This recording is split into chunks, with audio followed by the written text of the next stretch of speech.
Middle east में बढ़ते तनाव के बावजूद एक अच्छी खबर ये निकलकर सामने आई है कि सोने के दाम में भारी गिरावट देखने को मिल रही है। मिडिल ईस्ट में तनाव है, लेकिन ऐसी उम्मीद लोगों ने कम ही की होगी कि आखिर इस तनाव के बीच में भी क्या सोने के दाम कम हो पाएंगे।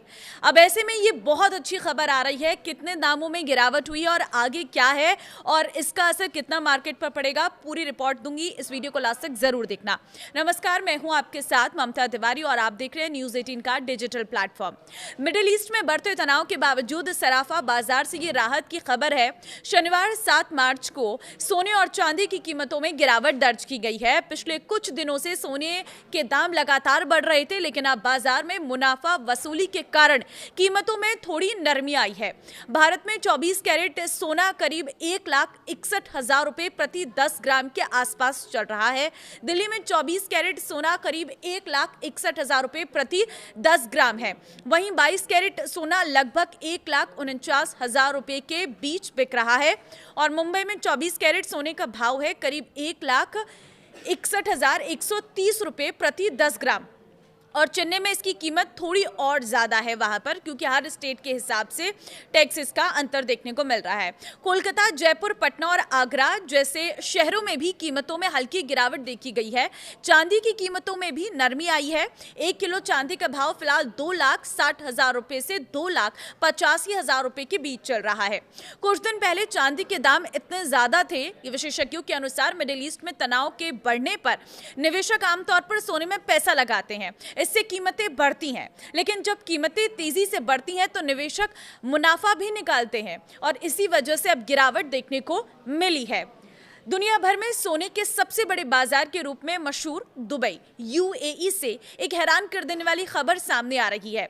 जहां एक तरफ ईरान और इजराइल के बीच छिड़ी जंग की वजह से अंतर्राष्ट्रीय बाजार में सोने की कीमतें आसमान छू रही हैं, तो वहीं दुबई के व्यापारियों ने सोने पर भारी डिस्काउंट देना शुरू कर दिया है। इससे भारत पर क्या असर पड़ेगा, ये जानना आपके लिए बहुत जरूरी है।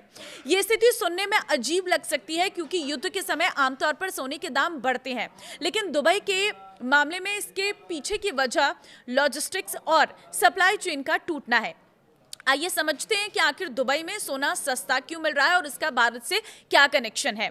मिडिल ईस्ट में बढ़ते सैन्य तनाव के कारण ईरान और उसके आसपास का हवाई क्षेत्र एयर स्पेस बंद या खतरनाक घोषित कर दिया गया है।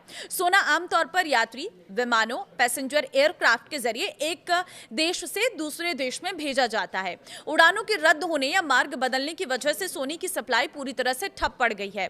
दुबई के ट्रेडर्स के पास सोने का भंडार तो है, लेकिन वे इसे मुख्य ट्रेडिंग हब जैसे लंदन या न्यूयॉर्क तक नहीं पहुंचा पा रहे हैं, क्योंकि सोने का स्टोर करने का, उसका बीमा, इंश्योरेंस कराने की लागत लगातार बढ़ रही है।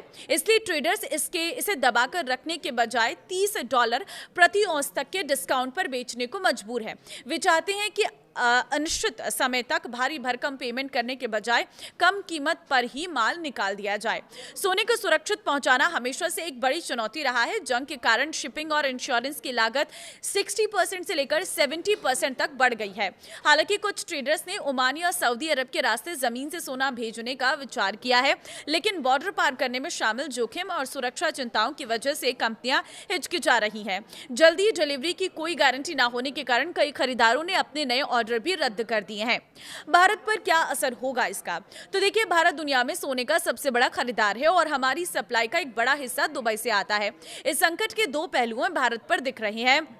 देखिए, आर्गुमेंट एंटरप्राइज और एमएमटीसी पीएमपी जैसे बड़े डीलर्स का मानना है कि कई शिपमेंट फंसने की वजह से भारत में फिजिकल गोल्ड, असली सोने की उपलब्धता में शॉर्ट टर्म कमी आई है। भारत की सबसे बड़ी रिफाइनरी भी अपने कच्चे सोने का करीब 10% हिस्सा मिडिल ईस्ट से लेती है, जो फिलहाल रुक गया है। राहत की बात यह है कि भारत में फिलहाल पैनिक जैसी स्थिति नहीं है। जानकारों का कहना है कि जनवरी में भारी मात्रा में किए गए इंपोर्ट की वजह से भारतीय डीलर्स के पास पर्याप्त इन्वेंट्री स्टॉक मौजूद है। चूंकि अभी शादियों का मुख्य सीजन करेक्शन आने में थोड़ा समय है, इसलिए शॉर्ट टर्म मांग कम है और पुराने स्टॉक से काम चल रहा है।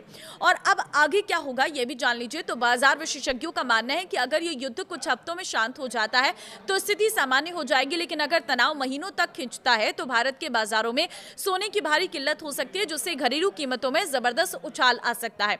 फिलहाल स्पॉट गोल्ड अंतर्राष्ट्रीय बाजार में डॉलर 5000 प्रति औंस के करीब ट्रेड कर रहा है। डॉलर की मजबूती और युद्ध की अनिश्चितता ने विश्वकों को उलझन में डाल रखा है। तो अभी जो है अगर आप सोने में इन्वेस्टमेंट करना चाहते हैं तो बहुत सोच समझ के करिए। शॉर्ट टर्म इन्वेस्टमेंट तो आपके लिए बिल्कुल भी फायदेमंद नहीं रहेगा।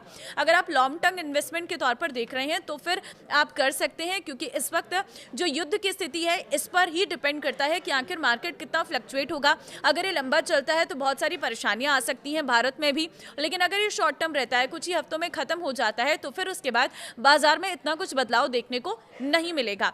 लेकिन आप क्या सोचते हैं इस युद्ध के बारे में, और सोने की कीमतें कम होने के पीछे का कारण आपको क्या लगता है? कमेंट में अपनी राय जरूर दें।